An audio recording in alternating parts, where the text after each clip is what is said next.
at them, I just pray my love don't lie to me. Swing the iron like stamps and I can't let no holder lie to me. I don't feel these rappers, oh they lies is hypocrisy. Ain't no competition, ain't no rivalry. Niggas think I'm playing, I don't hear one word they saying, this shit light work.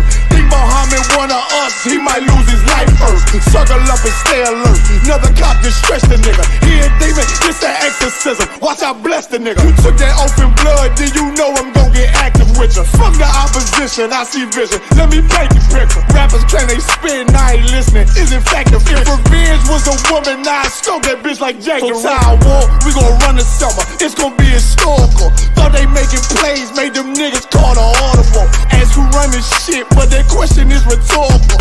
Bitch, I'm the one, me cookies with the oil. I'ma get them crackers, hell, should've never kidnapped my family. I can't do that, bet I be the last nigga standing. Do a life sentence for my niggas, pray you understand me. I might put a switch on this Glock and call it young baby. How you real trigger know them dots, you a bird feeder. Claiming he a demon, what's a demon to a cold leader? What he saying something, I ain't hear him, this shit light. It ain't about who got the gun, it's about who gon' up that fight first. I turn a bad situation to a game changer. Bring soldiers from the dead, just raised up the chain. Six shots, I'ma look like Aaron Jones when I run it. Never bite the hand and feed you, you won't never get that hand back. He bitchin' about 10%, I don't wanna hear none of that. He dropping sword, fuck him, just make sure you get that cover back. Look around, he ain't with us, probably cause he never was. Now my chin like you with the angels for your brothers. Everybody wanna be Richard Porter, God kill him like Alpo. Play if he want, it's laying in the trunk like Lee Malvo. I'm a certified woman's ass nigga, I am not a toy.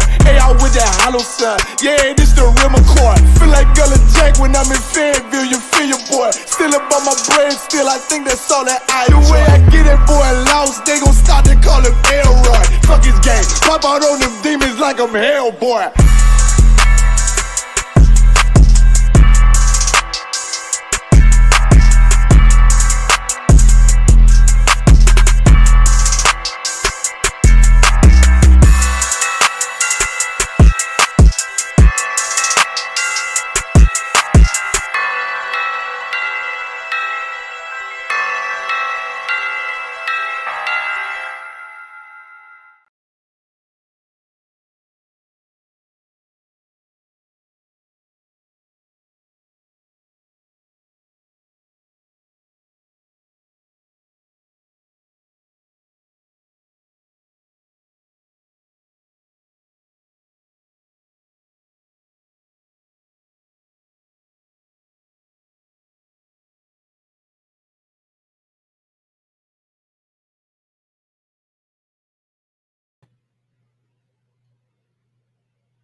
So we're gonna get started in just a second.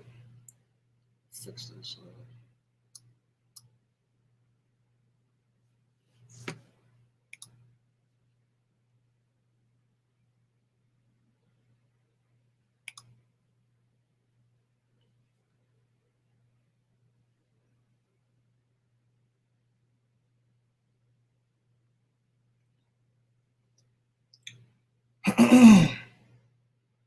I shouldn't be too hard. Testing 1 2, testing 1 2.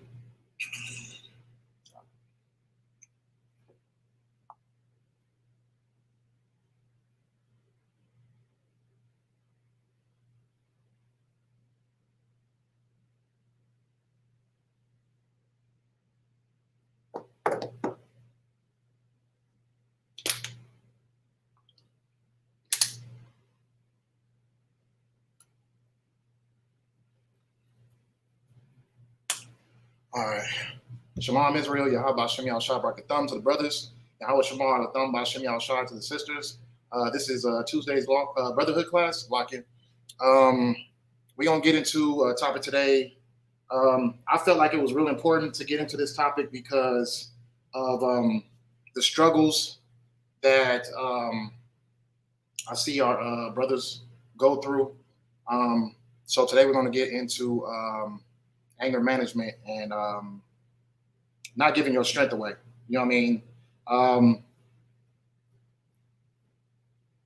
For those who don't know, like a lot of our Blacks, Hispanics, and Native Americans within this system, this corrupt system that we're dealing with in this corrupt nation, a lot of our brothers and sisters are dealing with how can I say, legal issues. You know what I mean? And sometimes our brothers have to deal with legal issues that are unnecessary legal issues. You know what I mean? So I want to get into the topic of domestic violence. You know what I mean? A lot of our brothers are dealing with a lot of, like, the numbers are just at an all-time high when it comes to the domestic situation, when it comes to our people. You know what I mean? Blacks, Hispanics, and Native Americans. I just want to give the consequences of what it does when we allow our anger to get the best of us and put us in a position where we could be possibly facing some type of domestic legal issues. You know what I'm saying? First of all, it's not tawab at all to, you know what I mean, have a relationship with your rib to the point where you have to put your hands on it. You know what I mean? That's just one thing in general. You know what I'm saying? The Lord doesn't want that from us. You know what I'm saying? The Lord wants us to love our wives. You know what I mean? So getting back into our brothers who are dealing with the legal issues, like, you know what I mean? Like I was saying, like, the numbers are at an all-time high. Like, some brothers are guilty, some brothers are not guilty. But the thing about it is, it's being able to have the strength and being able to have enough sense to be able to exit yourself out of intense situations to the point where, guilty or not, you wouldn't have to face those charges. You know what I'm saying? So what happens is, if you are in a situation where you do get in an argument or anything like that, say you are in the process of being in a back and forth with your rib.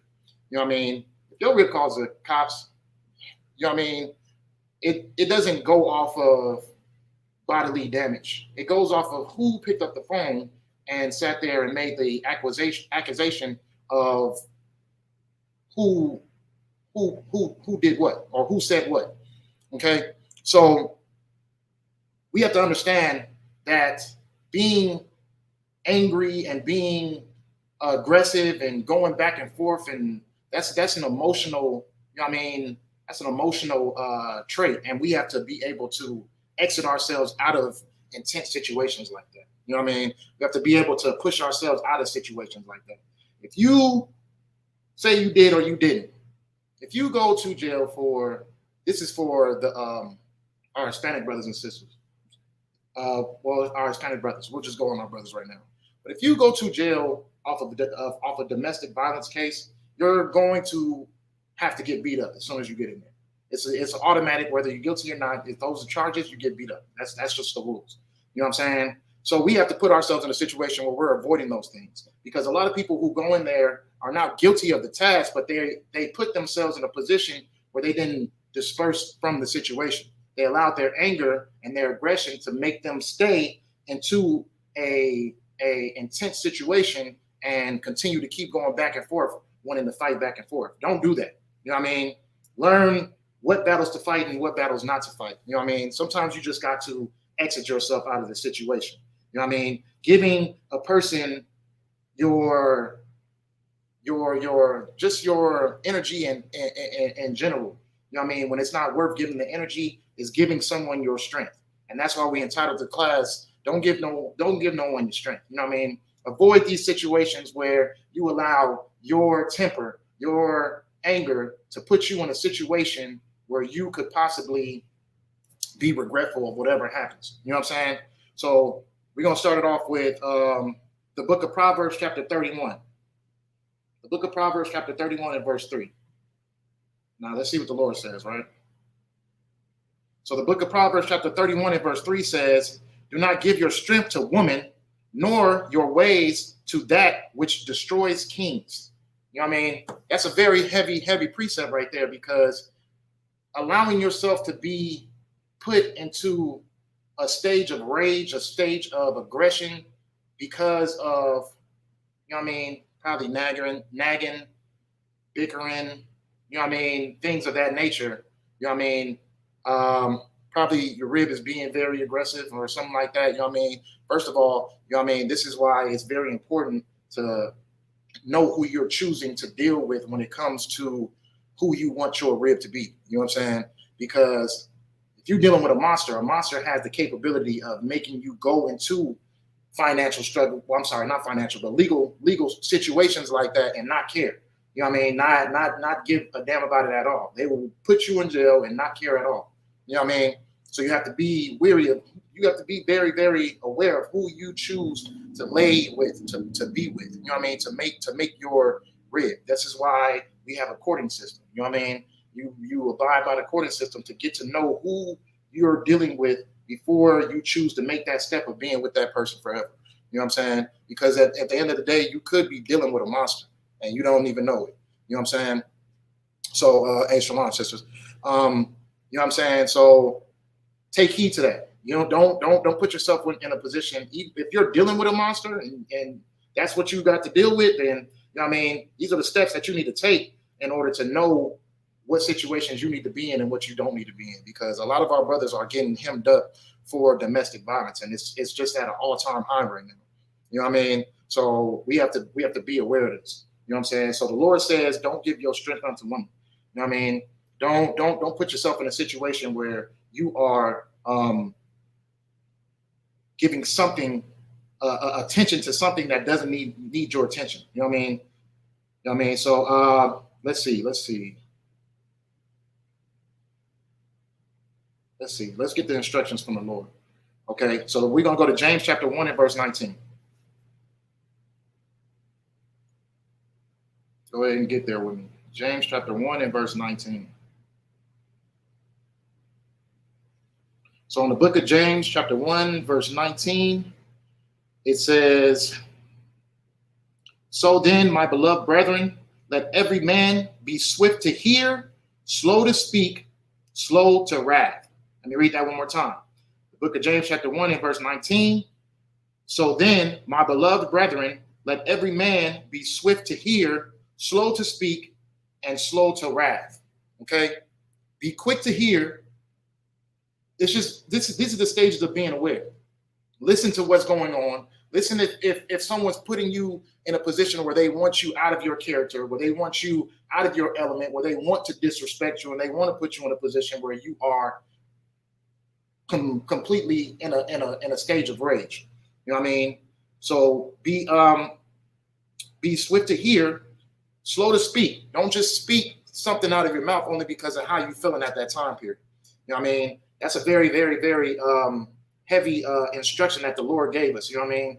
You can't always just jump and want to react off of something that you're feeling at the time period. This is why you come into the Isupk and learn discipline. You learn how to be a man and how to respond as a man, how to battle as a man, and what battles to partake in and what battles not to partake in.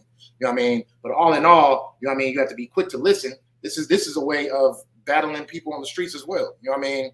Listen to their point. You know what I mean? See what they're talking about. Listen to all the steps of nonsense they're talking about. Accumulate all the tactics of battle that you're going to reply back, and then when it's your time to speak, then you go ahead and hit them with the sword. You know what I mean? But be swift to hear what's going on first. Then that gives you a chance to be able to analyze how you're going to be able to step into that situation. You know what I mean? And be slow to speak. But you know what I mean? When it's your turn to speak, you'll have knowledge of what you're going to say. You know what I'm saying? And slow to wrath. Slow to wrath. Do not get emotional. Do not be emotional to the point where it's going to put you out of your character. You know what I mean? I'm going to continue to keep on going back into that topic of being pushed out of your character, because that's exactly what anger does. That's exactly what aggression does. You know what I mean? Now, can you be angry? Yes. There's a time to be angry. There's a time to be happy. There's a time to be sad. You know what I mean? But we're going to get into those time periods, all right? But the Lord is saying, be swift to hear, be slow to speak, and be slow to wrath. Be slow to wrath. Be very, like how the Lord is. You know what I mean? The Lord could have killed us at any moment because of the sins we were committing in the world. But he was slow to his wrath on us. He gave us that time period to get it right. And now that we are in a perspective where we can get things right and change our lives, we need to take heed to that. Okay. Any scriptures on anger? Yeah, that's what the class is all about. That's what we're about to get into. You know what I mean? But those are the two that we got into so far, as the Proverbs 31:3, and now we got into James 1:19. Those are good precepts on anger. You know what I mean? Because it gives you it's not just for the brothers, it's for the sisters as well. You know what I mean? But I'm particularly speaking to the brothers because of the topic at hand, which is brothers, you know what I mean, getting pushed out of their character and ended up doing something violent, or being put in a situation where they're claimed to do something that they claim that they did something violent, and now they're stuck having to deal with the consequences of that situation. But all these precepts are precepts on anger. And we just got done with James chapter 1:19. Okay, so be swift to hear, slow to speak, and I'm sorry, Salaki, slow to speak and slow to wrath. Okay, so let's keep going. Let's keep going. Let's get the book of Proverbs chapter 16 and verse 32. 16 and 32. Get there too.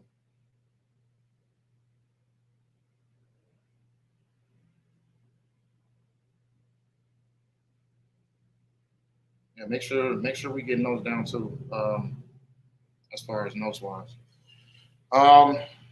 Okay, so the book of Proverbs chapter 16 and verse 32 says, "He who is slow to anger is better than the mighty, and he who rules his spirit than he who takes a city." Okay, getting back to the first sentence, he who is slow to anger is better than the mighty. Okay, you have to understand that anger could cause you to make mistakes. Anger could cause you to jump out into the forefront of doing something that is not tactical, that is not wise. You know what I mean? Anger disrupts that. It disrupts wisdom. You know what I mean? We have to get a full-on understanding about that. Now, also, because anger is necessary sometimes, but you have to be wise within being angry. I mean, I'm not saying just don't be angry at all. There's reasons to be angry. You know what I mean? We can get into the reasons. They got to be righteous reasons, though. But we'll get into the reasons of why to be angry. You know what I mean? You a black man in America, you're going to be angry. You know what I mean? The Bible even speaks on that. You know what I'm saying? You black, Hispanic, and Native American man in America, you're going to be angry. But, you know what I mean? We have to get into the full understanding that, you know what I mean, anger, just a straight reaction of anger could cause you to do something very, very stupid, or be in a position or be in a situation that is very detriment to yourself. You know what I'm saying? So I'm gonna read that first sentence one more time. He who's slow in anger is better than the mighty man. You know what I mean? You gotta understand it's your temper that can cause you to make a mistake. You know what I mean? And he who rules his spirit than he who takes a city. That's just being disciplined. To rule your spirit is just to be disciplined. You know what I mean? Be able to swallow your pride, swallow that anger up, and be able to think wisely. You know what I'm saying? Be disciplined. You know what I'm saying? And it says, he who rules his spirit than he who takes a city. So, you know what I mean? You're capable of doing a lot of things, and you're capable of handling a lot of situations very, very wisely when it comes to having self-discipline. Okay? You know what I mean? Self-discipline, it challenges that anger. You know what I mean? You can sit over there and feel that anger just balling up inside you, but that self-discipline is going to cause your mind to think before you react.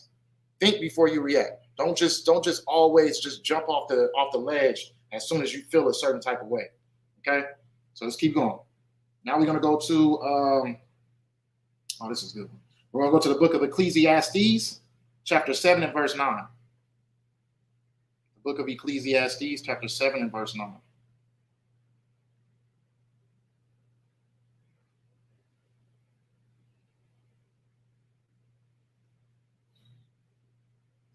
The book of Ecclesiastes, chapter 7 and verse 9 says, do not hasten in your spirit to be angry, for anger rests in the bosom of fools. Read that one more time. Do not hasten in your spirit to be angry, for anger rests in the bosom of fools. So anger is a place where you can do something stupid. It's resting in a place from you doing something very, very foolish. Okay? So be cautious of that emotion as soon as it pops up in your spirit. You know what I'm saying? Be cautious of that. You know what I mean? I probably might be jumping it, but we're going to get into also that anger is a spirit. Anger is a spirit that's not that the Lord doesn't want you in. You know what I mean? We'll say wrath anger. You know what I mean? Like just so frustrated and upset that you just want to do something to somebody. You know what I mean? And unrighteous anger. You know what I'm saying? We'll put it into that category, because you know what I mean, a lot of our brothers, they'll get upset. They won't like what their rib is saying. They're probably saying some disrespectful things. And they're probably getting at them about something that's just completely irrelevant. You know what I mean? And they'll react as far as being aggressive back, arguing back, you know what I mean, yelling and screaming, and then getting to the point where a lot of our brothers are actually, you know what I mean, being physical with their ribs. You know what I'm saying? That's a big no-no. That's a big no-no. That's not how you handle yourself. That's not how you handle your household. You know what I'm saying? It's a time for everything, and it's not that's not the time. You know what I'm saying? What you need to learn how to do is be able to do what the Lord says. Be slow to your anger. Be quick to listen, and be in a mindset that, or be in enough self-discipline where you can walk away from situations that don't need to happen. You know what I mean? Be masculine enough to be the one to walk away. You know what I mean?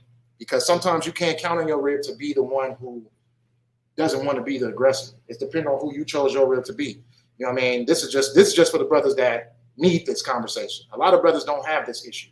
A lot of brothers sat there and chose their rib the right way. You know what I mean? They were patient and waited.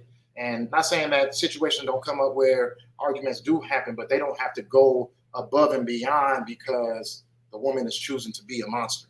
You know what I'm saying? A lot of brothers don't have to deal with that, but I'm speaking to the brothers who are actually dealing with these situations. You know what I'm saying? Because I'm not telling you to leave your rib, but I'm telling you there's a time period where you're going to have to depart. You know what I mean? You're going to have to exit yourself out of that situation, because there's no telling because of your reactions where this situation could go. You know what I mean? So be mindful and be aware of that. But you know what I mean? Do not hasten in your spirit to be angry, for anger rests in the bosom of fools. You know what I'm saying? You have to pay very close attention to that. You know what I mean? Anger rests in the bosom of fools. You know what I mean? There's a place for fools when it comes to how you react when you're angry and upset. You know what I'm saying? So have wisdom, know when to walk away from a situation, and know when certain situations just need to be, certain demons just need to be battled. You know what I mean? Not saying that it's not going to be a back and forth all the time. Like you just got to leave every time it's time for a back and forth. Sometimes you're going to have to battle that demon, but have enough self-control in you to the point where we don't make it this far where our brothers are dealing with these issues that, you know what I mean, can come upon them because of the reaction that they had within that moment. Okay, so let's keep moving. Let's keep pushing it. Let's keep going. But that was Ecclesiastes 7 and 9. Okay, let's keep it going. We're gonna go to 1 Peter's chapter 55 and verse 8. 1 Peter's 55 and 8. 1 Peter's 55 and 8. So, Locky, what the heck am I talking about? 1 Peter's 5. So, Locky, I wrote 55 for some reason. 1 Peter's 5 and 8. So, Locky. That was a typo. But the book of 1 Peter's chapter 5 and verse 8 1 Peter 5:8. It says, be sober, be vigilant, because your adversary, the devil, walks about like a roaring lion, seeking whom he may devour. Read that one more time. Be sober, be vigilant, because your adversary, the devil, walks about like a roaring lion, seeking whom he may devour. Now, why are we bringing this precept up? Be sober. Be sober. Have you ever heard the saying that says, you can be drunk with anger? I mean, that's a true thing. That's a real thing. Being angry is no different than being how can I say, completely intoxicated. I mean, it's no different. It's like being in like an angry drunk. You know what I mean? Being angry by itself could put you in a stage where you are in so much aggression, so much wrath that you're gonna do something and it's not in your character to do it. You know what I mean? Why? Because you aren't being sober-minded. Sober-minded just means just being level-headed. You know what I mean? Being able to have a conscious decision. You know what I mean? That's what being sober-minded is. You don't need alcohol. You don't need drugs to put you out in an element where you are not sober anymore, where you are not level-headed anymore. Anger could push you into a state of being completely out of your characteristic. You know what I mean? And doing something that you could possibly regret in the future. You know what I mean? So that's the consequences of allowing anger to overwhelm you so much to the point where you can't think properly anymore. You know what I mean? You're going to end up making a mistake. You're going to end up doing something that's going to affect your life. It could affect your life to the point where, you know what I mean? You know what I mean? Where you're not going to be able to turn from it. A lot of our people have suffered so much within this nation that all we have built up within our spirits is anger. You know what I mean? And we make bad decisions, we make bad choices in life, and we continue to keep this cycle going of mistakes and, you know what I mean, like gangbanging, causing violence to your brother. You know what I mean? Being out of your kids' lives because of the anger and aggression you have for, you know what I mean, the person that you're not with anymore. You know what I'm saying? Or the rib that decided to leave you. You know what I mean? A lot of brothers have committed suicide because of they're so frustrated and so angry to the point where they can't even think straight. So they make a decision within that emotion. You know what I mean? And that decision changes their whole life. You know what I mean? So be sober. Be sober, be vigilant, because your adversary, the devil, the deceiver is out to get you.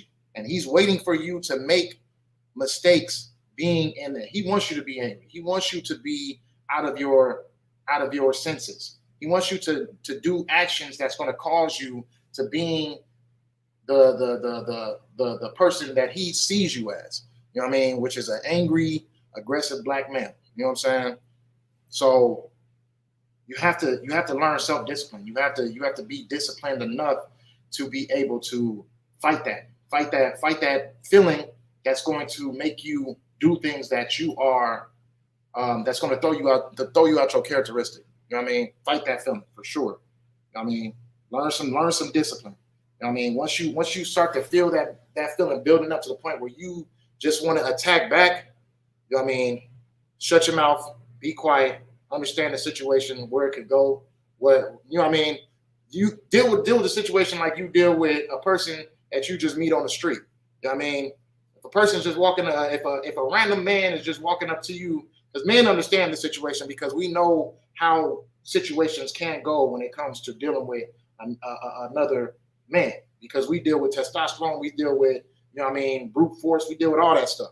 So when it comes to dealing with another man, how can I say, if a man comes up to you and just has complete aggression and just wants to argue, and you know what I mean, it's depending on how you're feeling. It's depending on what type of mindset you're in, how you're going to deal with it. You're either going to deal with the brother accordingly, or you're going to deal with him in a way where you thinking intellectually like I'm not about to I don't even know this man. So I'm not even about to put myself in a situation where I'm risking my whole life because I know where this can go. You know what I mean? I know exactly where this can go. I know exactly where this person is trying to take you.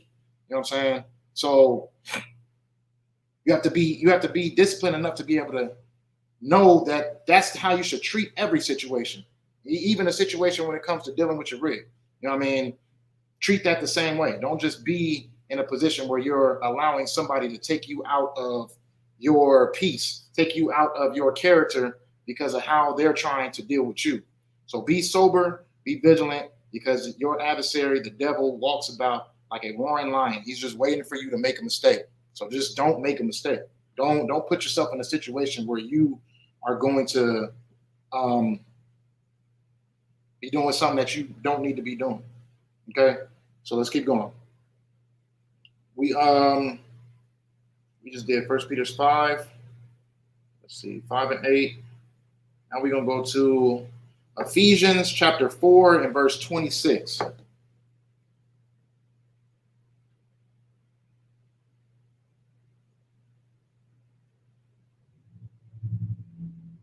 Ephesians 4 and 26. Okay, so the book of Ephesians chapter 4 and verse 26, it says, be angry and do not sin. Okay, let me read that again. Be angry and do not sin. Okay, that might sound like an oxymoron because I'm telling you not to react off of anger, but the Bible's telling you to be angry. But what is the Bible telling you to be angry for? You know what I mean? Let's keep reading. Be angry and do not sin. You know what I mean? So, like I was saying, there's a time period to be angry. There is a time period to be angry, but that doesn't take away the self-discipline that comes with it. You know what I mean? That doesn't take away the discipline that comes with it. You can be angry. There's reasons to be angry. We're about to get into it right now. But the thing about it is, why should you be angry and how should you react to being in that stage of anger? But the Lord is saying being angry for a reason, but do not sin, okay? That's what we're trying to get into because anger could cause you to react in a way where you might mess up. You might break the law. You know what I mean? But do not sin within that anger. You know what I'm saying? So let's keep going. Do not let the sun go down on your wrath, nor give place to the devil. Okay, so now we get in the topic again. Don't let the sun go down on your wrath, nor give place to the devil. So we're talking about a deceiver here. Talking about somebody that's deceived you. You know what I mean? Let him who stole steal no longer, but rather let him labor, working with his hands what is good, that he may have something to give him who has need. So you can be angry because of your situation. Being Black in America, having to deal with the struggles of being in this nation, the past that we had to deal with, that we still look at and we still have to deal with to this day. Our ancestors being beaten, us being beaten in this generation, the way that we got here, the way that our oppressors have treated us. You can be angry off of that. You know what I mean? But just know how to react to it. You know what I mean? You know what I mean? The way we react to it is we get to work in here. You know what I mean? Because what we want is we want our kingdom back. We want to rule over these nations who've done us so dirty. We don't want to just walk outside and just beat the first Edomite that we see on the street. You know what I mean? That's not how we move. You know what I mean? There's a way that you should react. We get to work. You know what I mean? Because we want the kingdom back. We want our king here, and we want to rule over these nations. And why you cannot let the sun go down and still be angry. I need why you cannot let the sun go down and still be angry. I'm not exactly sure what that question means, but if I can try to think about what you're saying, don't let the sun go down on your wrath is, you know what I mean, your anger and your wrath is going to be necessary when it comes time to take over these nations who've done us so wrong. You know what I mean? We should have anger towards that situation. You You know what I mean? We definitely should have anger when it comes to, you know what I mean, going to work and not getting paid enough, going check to check, living, you know what I mean, living in this society. We should be angry that gas is like $7 a gallon. We should be angry that we have to continue to keep working on the backs of our oppressors and continue to keep getting stomped to the ground, to ashes, while people still suffer, while people still get treated like crap in this nation. We should be angry off of that. You know what I mean? But that is a justified anger. Why is it a justified anger? Because that's how the Lord feels. The Lord is upset with how these people have treated his people. The Lord is upset with the way that they dealt with us during the time period of slavery, during the time period of us trying to fight for our rights in this nation, trying to be one with our oppressors. You know what I mean? The Lord is upset with all the things that they've done to us. When you really look into the details of what our oppressors really did to us, it's really catastrophic. Like, not to get into a lot of details about it, but we have to study these things. We have to study about, you know what I mean, history, about actual history, that they try to take out the books, that they try to take out of the learning categories when it comes to what happened to Blacks, Hispanics, and Native Americans in the history. You know what I mean? You don't read about the Trail of Tears. You don't read about the transatlantic slave. You know that Black people were slaves, but what do you know about it? That's all you know. You know what I mean? When you really get into the details of things that happen to us, you know what I mean? When you get into the details of things that are happening to us today, you know what I mean? We have to get into this so we can wake our people up. And it's going to make you angry. It's going to make you upset, knowing what a nation is capable of doing to God's chosen people. You know what I mean? But at the end of the day, do you just react? Do you just go outside and just find an Edomite and try to unalive them? You know what I mean? No, you don't do that. You know what I mean? You get into this body and get into this work and learn how to react, and what to react to and what not to react to, and how to handle yourself when it comes to this type of situation, dealing with our oppressor, dealing with, you know what I mean? We get out there, we go to camp, we don't just spew hatred, but we're spewing anger because we are upset. We are upset that we haven't what has happened to us. We are upset of how this nation has treated us. You know what I mean? And now it's time for us to continue to keep on putting our foots in the door and working our hardest to establish this kingdom that's on its way right now. You know what I mean? As we speak, it's time for us to put our foots in the door to get that kingdom established. Now, you can be angry, but have righteous anger. Be mad because the Lord is upset. Be mad at what the Lord is upset with. You know what I mean? Be angry with the things that the Lord is angry with. You know what I mean? And that's all you would need. But the Lord is also slow to anger. You know what I mean? Why? Because the Lord is wise in all his ways. You know what I mean? The Lord is not just going to react just because something's happening. You know what I mean? So we got to understand that. The Lord reacts when it's time to react. And what we have to do is we have to understand and be in that same formation. Understand the tactics of how you move when it comes to battle. Don't just jump into battle and, you know what I mean, only because you're upset and do something that you shouldn't be doing. I mean, a lot of brothers in the Bible made mistakes because of reaction. So we have to understand that reaction could be detrimental to our health, our well-being, our freedom, you know what I mean, our relationships, our brotherhood. You know what I mean? Like, you feel like a brother violated you, you just gonna sit there and just punch him in the face? You know what I'm saying? That's not how we roll over here. That's not how we get down. That's how our oppressors act. They're the ones who just react off of impulse. We don't move like that. We don't just sit there and just oh yeah, I'm upset about this, so I'm just about to just handle it because it's something to deal with right now. Nah. I mean, we gotta move with some sense, with some actual intellect. You know what I mean? We have to move with our minds first before we move with our emotions. You know what I mean?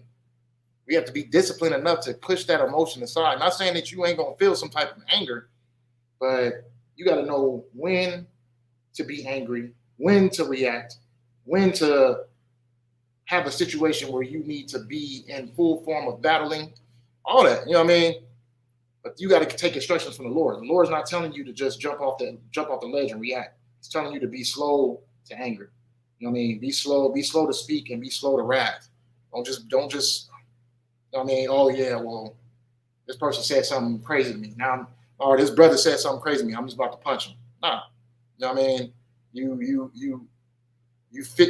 Or I heard something that a brother said, so I'm just about to go get at him about it. You know what I mean? A lot of our brothers have lost their lives, lost their freedom because of these different situations that I'm bringing up. You know what I mean? And it all could have been avoided with just a conversation, with just a, you know what I mean, enough structure and discipline to be able to hold back that feeling that you felt at that time period. A lot of brothers have been shot up because of someone's hatred and anger towards them. You know what I'm saying? Like, and it was unnecessary. And now that's 2 lives gone. A brother in jail forever and a brother in the grave. You know what I mean? Just because of pure reaction. Reacting off of impulse. You know what I mean? Have discipline. Have discipline enough to not react right off the jump. You know what I mean? Know when to speak, when to react. Don't just jump off the ledge because you feel a certain type of way. You know what I mean? And then you can avoid situations where someone could possibly frame you and say, oh yeah, well, this person did this to me and this person did that to me. No. You know what I mean?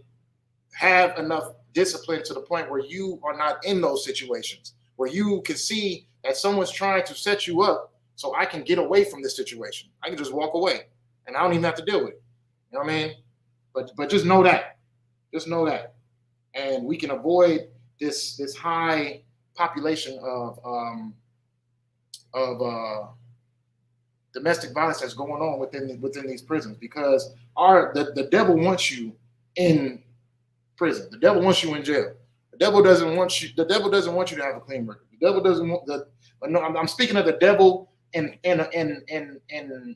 how can I say it? In representation of our oppressors. You know what I'm saying? Because he is the true deceiver. He wants you to have a bad record. He wants you to get into it with he wants your children being taken away. He wants your rib to put you on child support. He wants you to have a restraining order to keep you away from raising your children. You know what I mean? He wants all these things, and how you react to certain situations is going to be the cause of all that. Because only you have the circumstances of causing situations to happen and having these situations not happen. You know what I mean? Be intelligent when it comes to these situations. Be smart, because it's like, be wise. You know what I mean? Because you don't want to allow a person to manipulate you and cause you to lose your freedom because of you being in a situation that you don't need to be in. Okay? Or you reacting into a situation, or someone pushing you to a reaction of you doing something that you're going to regret later. Okay? What did we just do just now? We did Ephesians 4:26. So let's go to, let's see.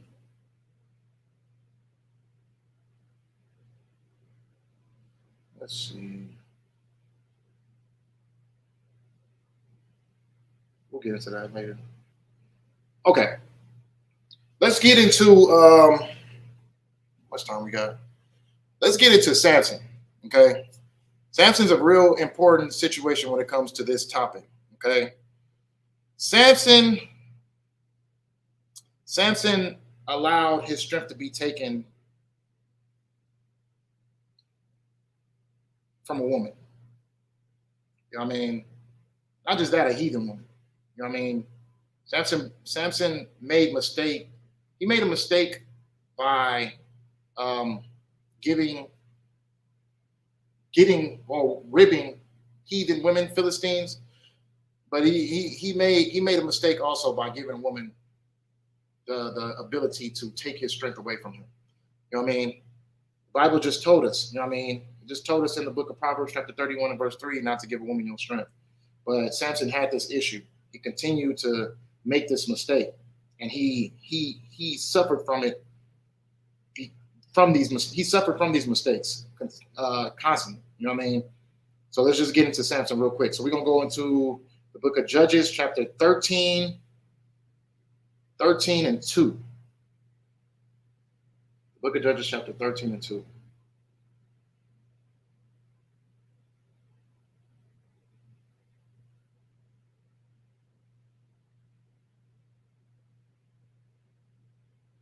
All right. So let's get into Samson real quick. We're going to get into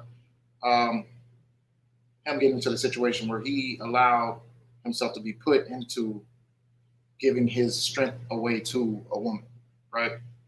So the book of Judges, chapter 13 and verse 2, and there was a certain man of Zorah of the family of the Danites, whose name was Manoah, and his wife was barren and bare not. And the angel of the Lord appeared unto the woman and said unto her, Behold, now thou art barren and bearest not, but thou shalt conceive and bear a son. Now therefore beware, I pray thee, and drink not wine nor strong drink, and eat not any unclean thing. For lo, thou shalt conceive and bear a son, and no razor shall come on his head, for the child shall be a Nazarite unto God from the womb, and he shall begin to deliver Israel out of the hand of the Philistines. So at this time period, Israel was being controlled by Philistines. And there was a man, and he was from the tribe of Dan, and he had a wife who was barren. But an angel of the Lord told her that she was going to bear a son. And he gave her instructions on how to move and what promises to keep during her pregnancy. Now, at this time period, she had to be visited twice by him. And the angel gave her instructions. Now, in the chat, if possible, can you answer where did Samson's strength lie? Where was his strength? You can answer in the chat. I'll give it like a minute. Where did Samson's strength lie?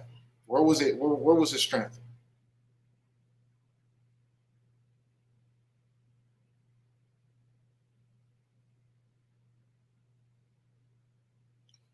Give it a second. Nobody yet?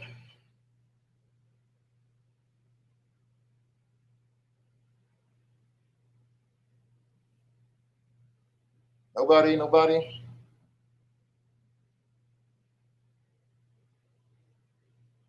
Give it one more second.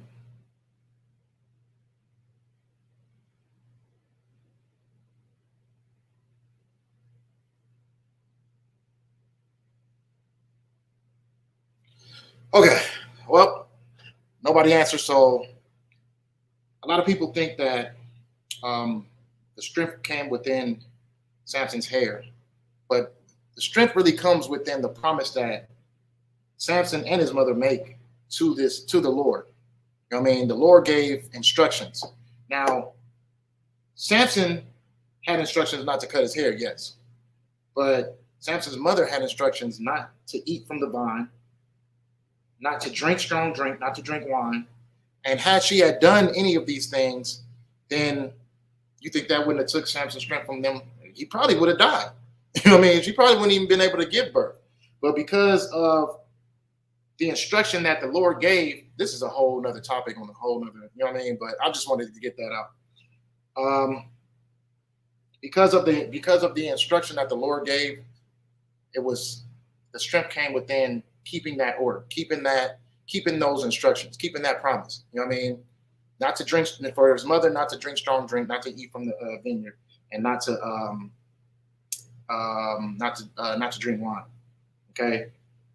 And he's letting her know that you're pregnant, like, you know what I mean? So the Lord gave her instructions on that. The Lord sent the angel to give her that message. Okay.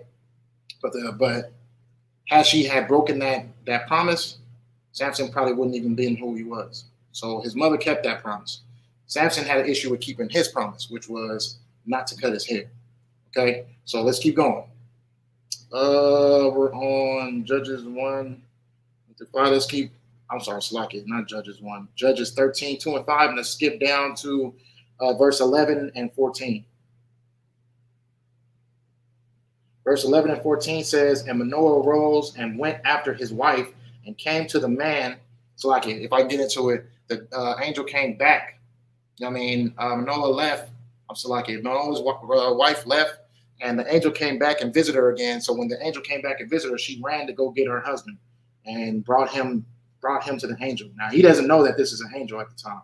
And it says, and Manoah arose and went after his wife and came to the man and said unto him, art thou the man that spakest unto the woman? And he said, I am.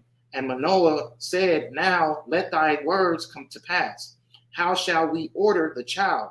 And how shall we do unto him? And the angel of the Lord said unto Manoah, of all that I said unto the woman, let her beware. Read that again.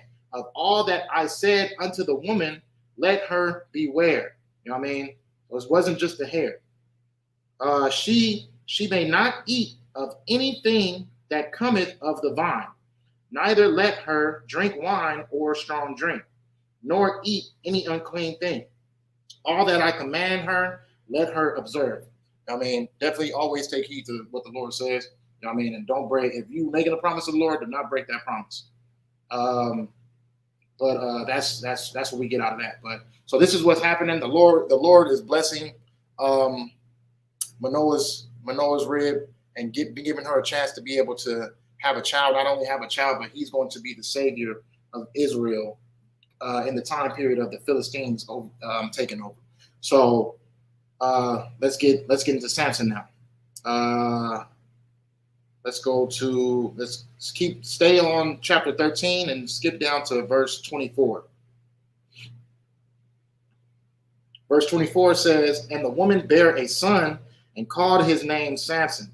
And the child grew, and the Lord blessed him. So the Lord blessed Samson. Okay.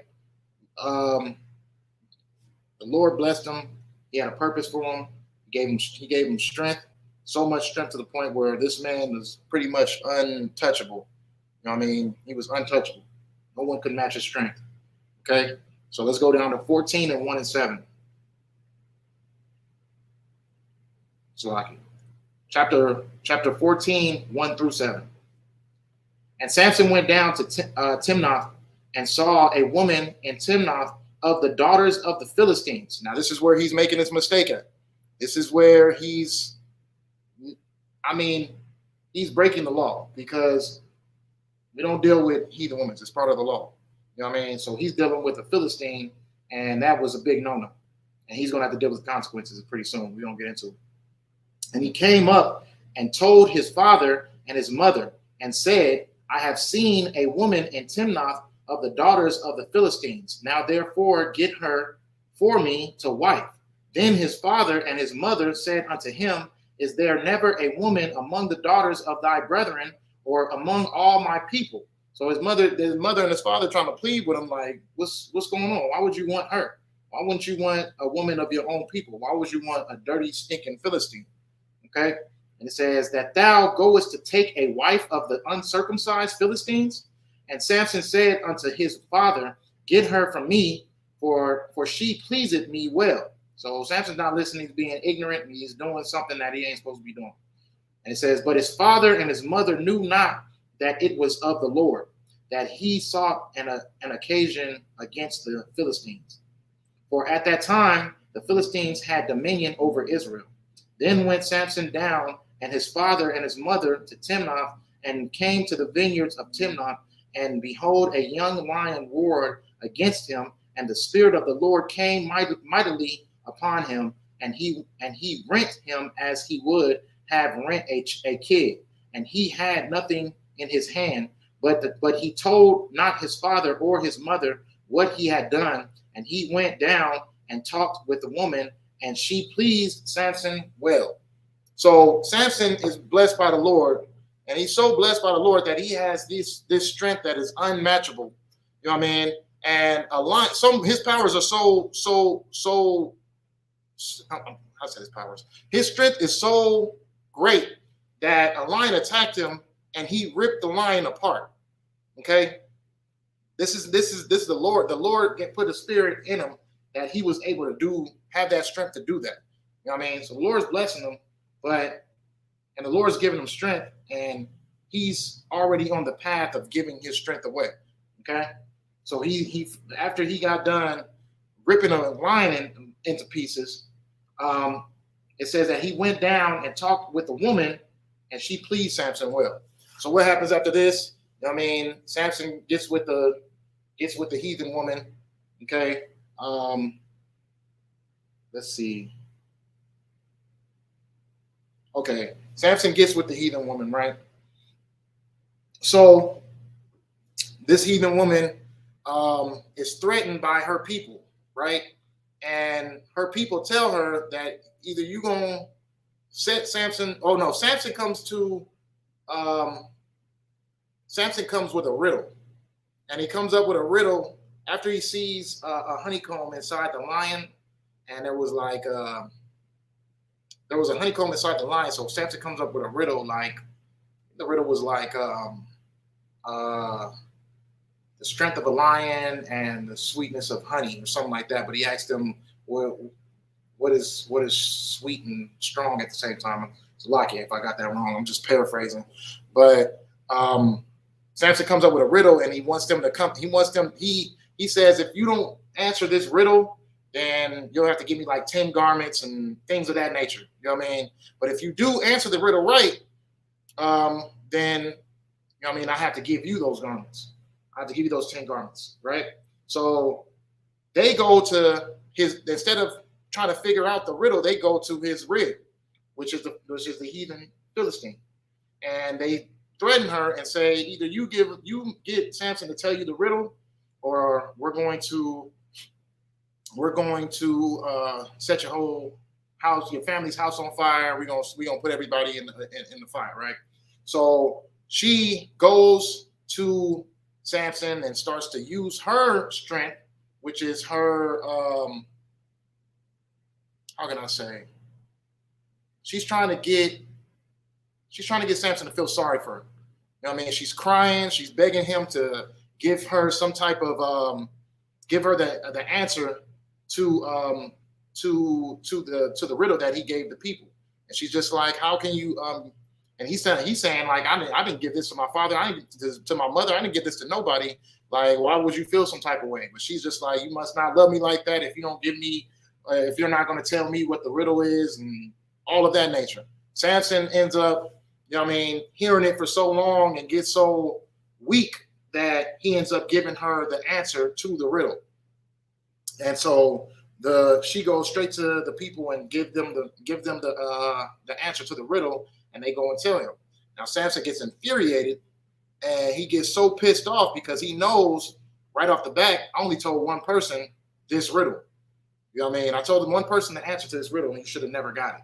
But since you got it, I know that you came and went to my wife about it. So he goes and he kills about like 30 Philistines, and then he gives them the 10 garments. You know what I mean? After he kills 30 Philistines. So in this time period, the father of his Philistine wife is in a position where he's like, okay, well, he must hate my daughter and all of that nature. So he gives his daughter to one of Samson's partners. You know what I mean? And she wifes one of Samson's partners. She becomes a wife of one of Samson's partners. So Samson comes back, and he's just like, where my wife at?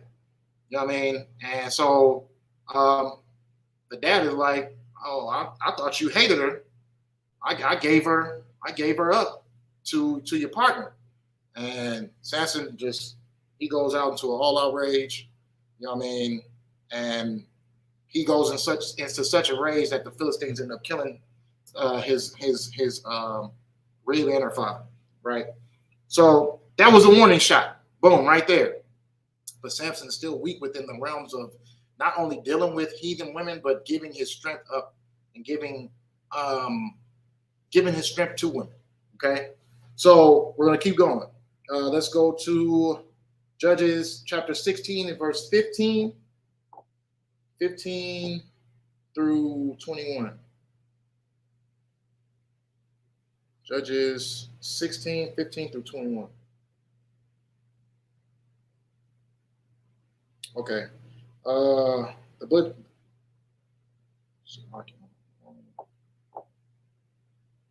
The book of Judges, chapter 16 and verse 15.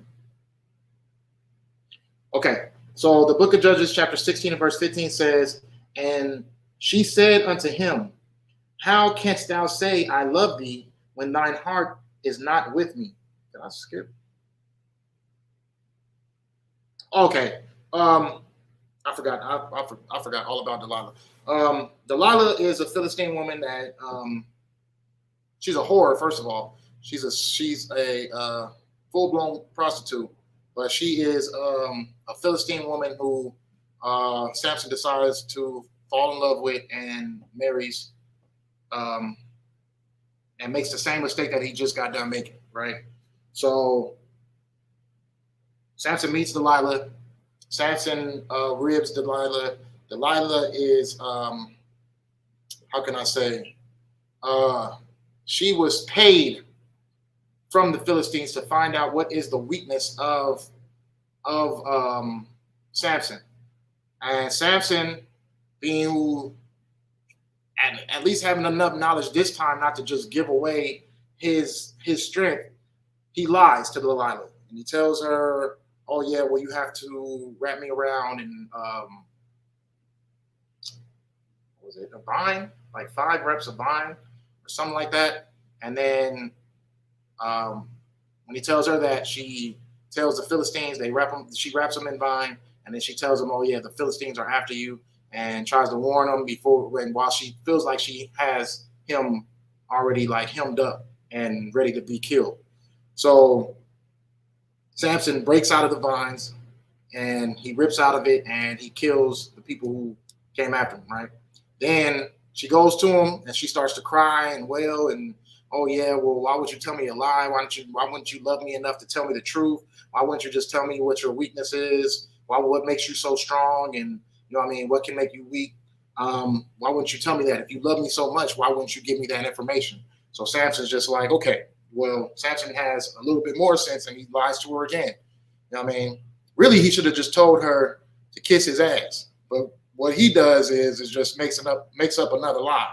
So he lies and says that it's rope this time. You have to wrap me around, I think 7 times the rope that hasn't been used before. And so she does it. She wraps him around the rope, and then she calls the people. They come and try to ambush him again. It doesn't work. He rips out of the rope just like with full-blown ease. He still has his strength. Nothing happens to him. Now we're going to get into the situation where Samson actually ends up folding. You know what I mean? And he gives his strength away. And that's the book. That's 16 and 15 through 21. Judges 16, 15, chapter 16, verse 15 through 21. And she said unto him, how canst thou say, I love thee, when thine heart is not with me? Thou hast mocked me these 3 times, and hast not told me wherein thy great strength lieth. And it came to pass, when she pressed him daily with her words, and urged him, so that his soul was vexed unto death. Follow along. That he told her all his heart, and said unto her, There hath not come a razor upon mine head, for I have been a Nazarite unto God from my mother's womb.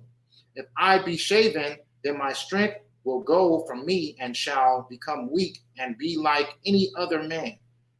So Samson folded. Samson had a chance to, you know what I mean, just be like, you know what I mean, figure out why she was putting him in that position of trying to vex him and make him feel bad, and he didn't take in that opportunity to think wisely, so he gave her the information.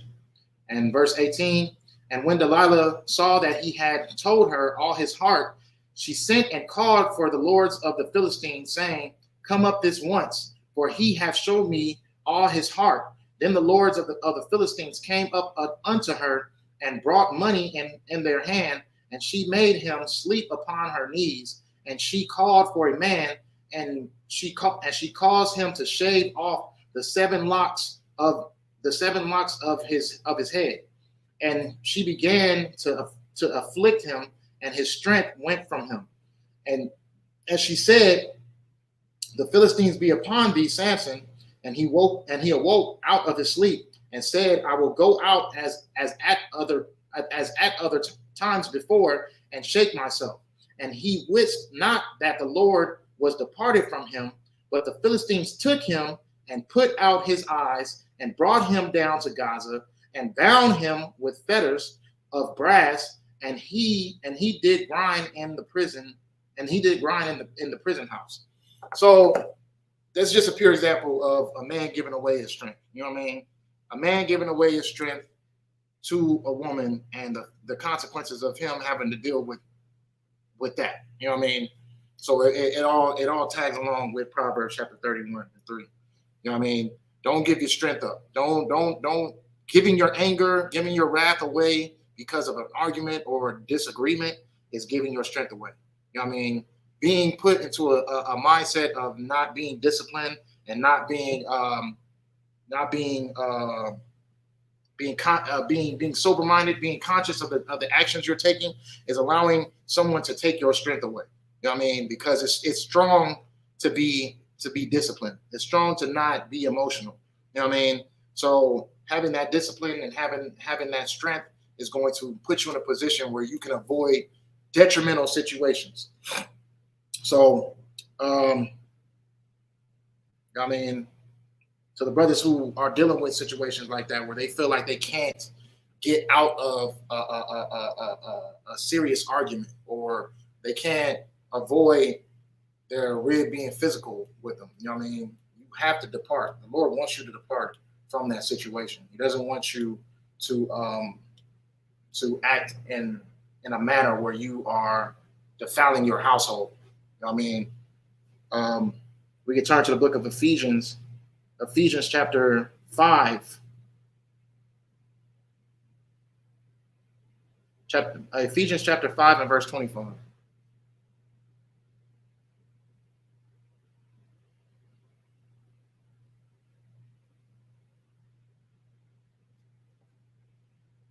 So it says, the book of Ephesians chapter 5 and verse 25, husbands, love your wives, even as Christ also loved the church and gave himself for it, that he might sanctify and cleanse it with the washing of water by the word.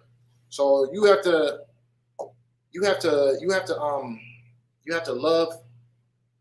love your wife like Christ loves the church. You know what I'm saying? Like, love your wife the way that Christ loves this body. You know what I'm saying? The way that he sacrificed his whole life just to make sure that we get on the right path and we receiving the right instruction and we receive the right knowledge, you know what I mean, and the right wisdom. I mean, so love your wives the same way. You know what I'm saying? Take that as an example. Don't defile your rib because you had a moment where you couldn't control your anger. You know what I mean? Because you doing that is defiling your house, defiling your house. You know what I'm saying? Don't act off of emotion. Don't act off of aggression. You know what I'm saying? Love your wife. Love your wife like Christ loved the church. You know what I'm saying? If you need instructions on how to treat, you know what I mean, how to treat your rib in that situation, the Bible gives you those instructions. You know what I'm saying? So let's just get into the instructions real quick. Go to the book of 1 Corinthians chapter 7 and verse 1. 1 Corinthians 7 and 1.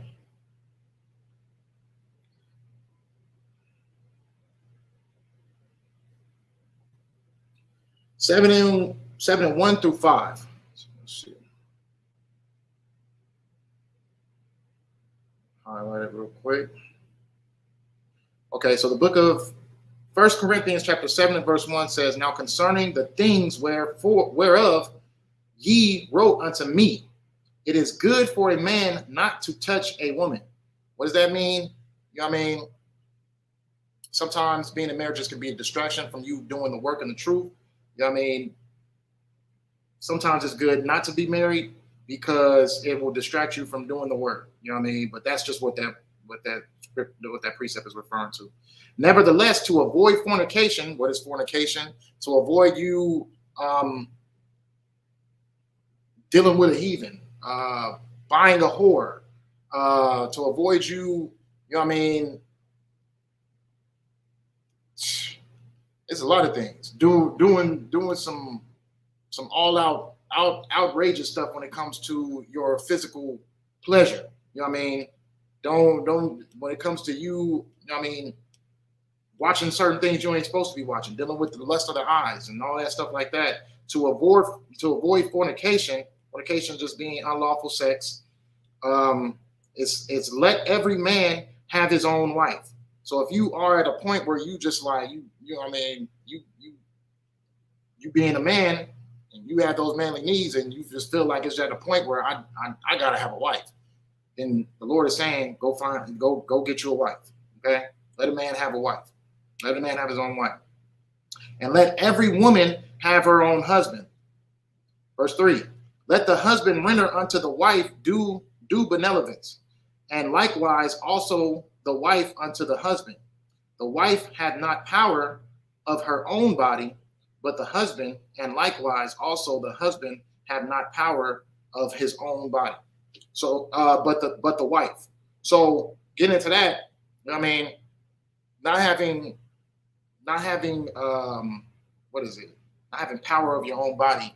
It's just meaning when it's time, when it's time where I want to do my marriageable duties, I should be able to do my marriageable duties. It shouldn't be no, oh babe, no, I'm tired. I want to go to sleep. I want to, you know what I mean? I want to, I'm bloated or something like that. You know what I'm saying? Like any excuses that come with that.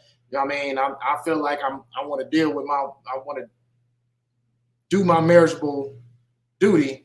I should be able to do it. You know what I mean? A woman shouldn't try to keep her man away from his physical needs only because of how she's feeling at the time. He might be upset, might be irritated, anything. But don't keep your body away from me only because you in that type of mindset. Your body is no longer yours anymore. It belongs to me. And if I want it, then I want it. You know what I mean? I shouldn't have to feel like I'm in a position where I'm begging for it, or I'm in a position where I feel like, you know what I mean, I gotta be upset because of the reaction you're giving me. It should just be, all right, you want it. Same thing with the man. You know what I mean? Do your manly duties. The woman is in that position where she needs affection from her man. You know what I mean? You give her that affection. You give her that physical attention.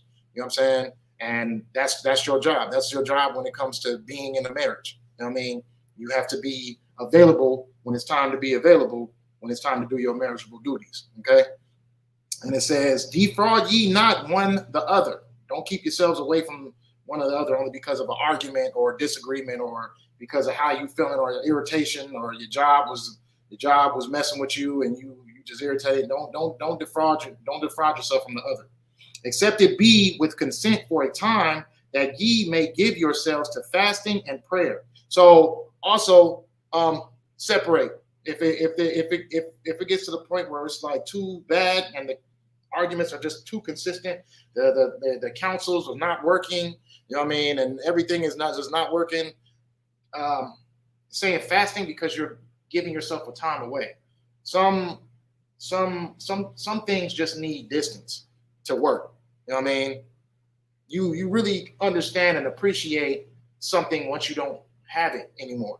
You know what I mean? So when you take away that attention from your rib, she starts to appreciate the things that you did in the household, the things you used to fix, the times of being able to have a man at access when it's time to have a man. So sometimes you got to separate in order for someone to push that ignorance out of their head of feeling like they need to. It's like I say ignorance, but pushing out that stupidity of feeling like, oh yeah, well I don't want my husband anymore. You know what I mean? Just give a little distance. You know what I mean? That assume that demon will leave. You know what I mean? With just a little fasting. Okay. And it says, that ye may give yourselves to fasting and prayer and come together again, that Satan tempt you not for your incontinency. Just really quick on that. When you do separate, only separate for a time, not forever. It's not going to be a separation forever. Don't separate for too long to the point where Satan is able to tempt your rib into trying to find another husband. You you know what I mean, and secretly find another husband, or be separated so long to the point where, you know what I mean, we're doing some unlawful things in order to relieve ourselves in a physical manner. You know what I'm saying? Like, don't do that. You know what I'm saying? Separate, but only separate for a time. You know what I mean? Some time periods are longer than other time periods. It depends on what happens in your counsel and what is being said. But you'll know exactly when to go back to your rib, and with counsel, you'll know exactly how to play that situation out. You know what I'm saying? But definitely go to counsel for sure. So we'll get it to skip down to verse 10. We're gonna do 10 through 13.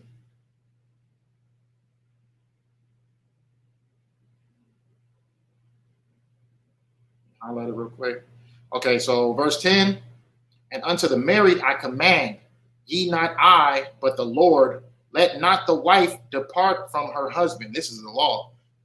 You know what I mean? Don't depart from your husband for too long. You know what I mean?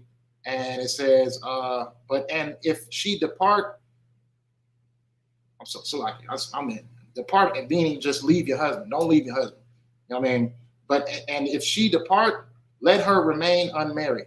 So if you are going to be separated, she can't sleep with nobody else. She cannot marry anybody else. You know what I mean? This is a precept that goes also within the laws of marriage. You know what I mean?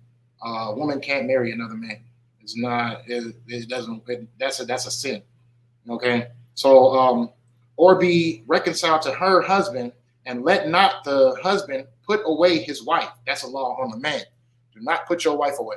I mean, there's a penalty that comes with that. You know what I mean? You don't put your wife away. You don't just say, oh, well, she's nagging too much. I just don't want to deal with her no more, so I'm just not going to ever deal with her. Nah. Your rib is not married on to another man. That's still your rib, regardless. You know what I mean? So you got to treat your rib accordingly. And you got to take these instructions that the Bible is giving you and know how to treat your rib when it comes in that time period. Okay? So it says, where we at? It says, not the husband to put away his wife, verse 12, but to the rest speak I, not the Lord. If any brother hath a wife that believeth not, and she be pleased to dwell with him, let him not put her away. Don't put away your wife, okay? Or wives, depending on what the circumstances is. But you don't put away your wife. Okay. I think I got one more precept. And then we'll be all finished up.